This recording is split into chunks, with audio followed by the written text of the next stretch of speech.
안녕하십니까. 1타 FA 2025년 1월 강의를 맡은 대전 FA센터 김민수 센터장입니다. 이번 달 주제는 고액 영업의 기초인 세금, 그 중에서도 보험 관련 세금 완전 정보입니다. 구체적으로 보험의 시작과 끝까지 발생하는 세금을 제대로 알고 활용하는 방법을 알아보도록 하겠습니다. 그럼 오늘 강의 핵심 내용이자 목차에 해당되는 문제를 내보겠습니다.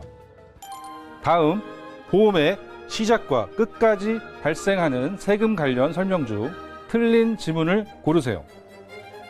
1번, 개인사업자가 피보험자인 보험료에 대해서는 세금을 내야 한다. 2번, 법인 납부, 임직원이 피보험자인 모든 보험료는 세금이 없다. 3번, 법인 수령 사망보험금도 납입 보험료를 초과하면 세금이 있다. 4번, 부모 대납 보험으로 자녀 혼인 등의 사용 시 1억 한도로 증여세 면제된다.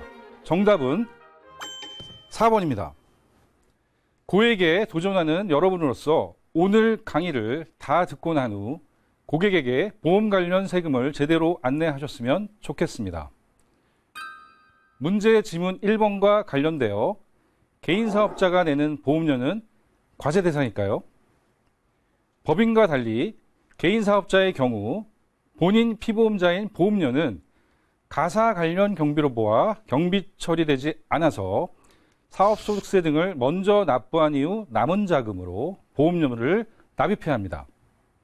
만일 부모 등이 증여한 자금으로 납부하고 하단 국세청 세무검증에 의해 보험료 대비 신고소득이 부족한 경우에는 나중에 증여세 또는 상속세를 납부해야 하는데요. 구체적 세금 납부 시기와 금액 등은 종료 단계 세금에서 언급합니다. 국세청은 PCI 소득 지출 분석과 자금 출처 조사 등 세무 검증을 통해 보험을 포함한 재산증과 소비 지출과 신고소득을 비교 분석해 탈루한 소득세 또는 증여세 등을 부과하고 있으니 유의할 필요가 있습니다. 보험료 납입 단계 세금으로 앞서 살펴봤듯이 개인사업자 본인 보험료는 경비 인정이 안 되는 대신 일정 한도 내 세액공제 혜택만 존재합니다. 특히 개인사업자의 경우 연금저축계좌만 가입 시 연 600만 원, IRP까지 가입 시 연 900만 원까지 가입 가능합니다. 일정 소득을 기준으로 이하 초과에 따라 지방소득세 포함 각각 납입액의 16.5% 또는 13.2% 비율만큼 세액공제됩니다. 반면에 법인이 가입한 정기보험의 경우에는 납입 시 전액 비용 처리가 가능합니다. 관련 근거로 국세청 질의외신 답변 등에 있고 정기보험과 같이 만기 환급금이 없어 이에 상당하는 보험료 상당액이 없는 경우에 기간의 경과에 따라 비용인 송금으로 인식할 수 있습니다. 사업자가 납입하고 임직원이 피보험자인 보험 세무 처리와 관련하여 개인사업자의 경우 본인 아닌 직원이 피보험자인 보험은 현재 거의 판매되지 않기에 다루지 않겠습니다. 문제 지문 2번과 관련하여 법인의 경우에는 하단표를 보시면 보장성 보험의 경우에만 납입 시 조기 비용 처리가 가능할 뿐이며 법인 해약 또는 계약 이전 같은 보험 계약 종료까지는 결과적으로 모두 비용 처리됨을 알 수 있습니다. 법인 보험료 납입 시 자산 처리된 경우에는 비용 처리가 안 된다고 오해하신 분들이 있는데요. 법인이 수익자인 경우가 아니라 임직원이 수익자인 경우에는 급여와 동일하게 처리해야 하고 급여 신고 누락 시에는 해약 전 수익자를 법인으로 정정하면 가산세가 없습니다. 법인의 경우 납입 단계 비용 처리 여부에 따라 종료 단계에 이익과 세금이 달라집니다. 법인 보험료 자산 처리한 경우도 하단 왼쪽처럼 10억 자산 처리한 경우 해약 시 손실 2억보다 전액 비용 처리한 경우 해약 시 이익 8억 대비 10억만큼 이익이 감소되어 결과적으로 비용 처리되는 효과가 있습니다. 반면에 문제 지문 4번과 관련하여 개인가입보험의 사망보험금은 이자소득세가 비과세되는 것과 달리 하단 예시에서 법인세는 소득세와 달리 순자산 증가설에 의거 과세하기 때문에 수령 사망보험금 12억 중에서 납입보험료 10억을 초과한 2억은 법인세 납부 대상임에 유의하여야 합니다. 보장 목적의 경우 개인소득으로 개인보험을 가입하는 것이 더 유리할 수 있습니다. 정기보험 과세 이연 효과에 대해 올바르게 이해하고 활용할 필요가 있는데요.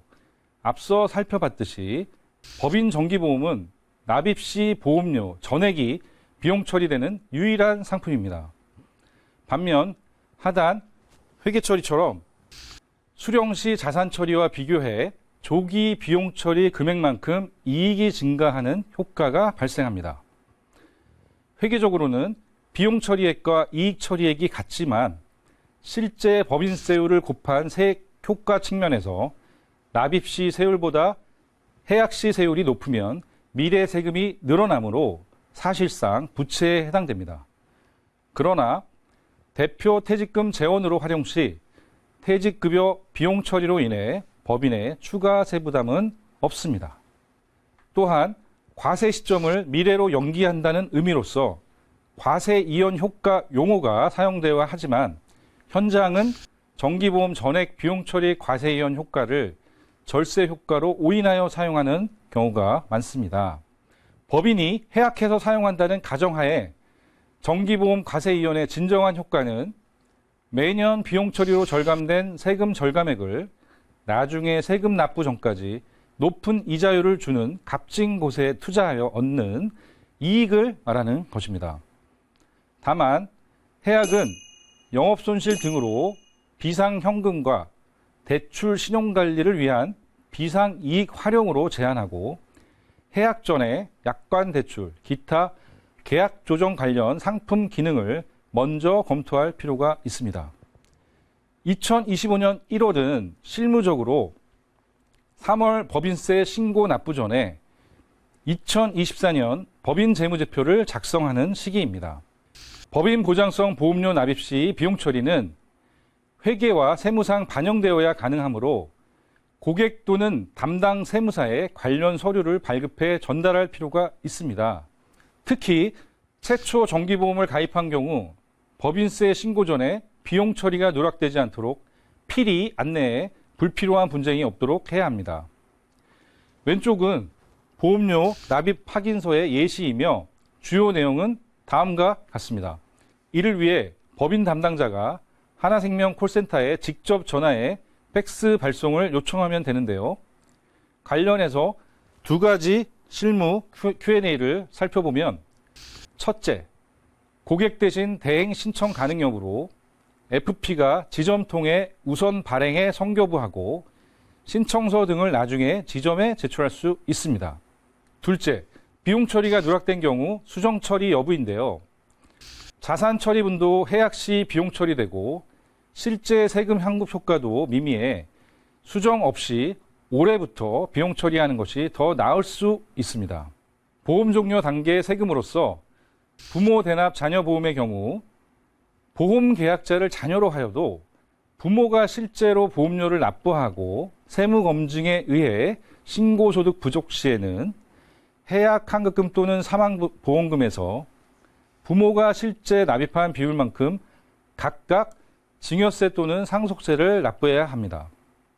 반면에 자녀가 보험료 납부 시점에 본인의 합법적 신고소득으로 납부한 비율이 있다면 해당 비율만큼 증여 또는 상속 재산에서 제외되니 신고소득 범위 내에서 보험료를 납부하는 것이 세무상 유리합니다.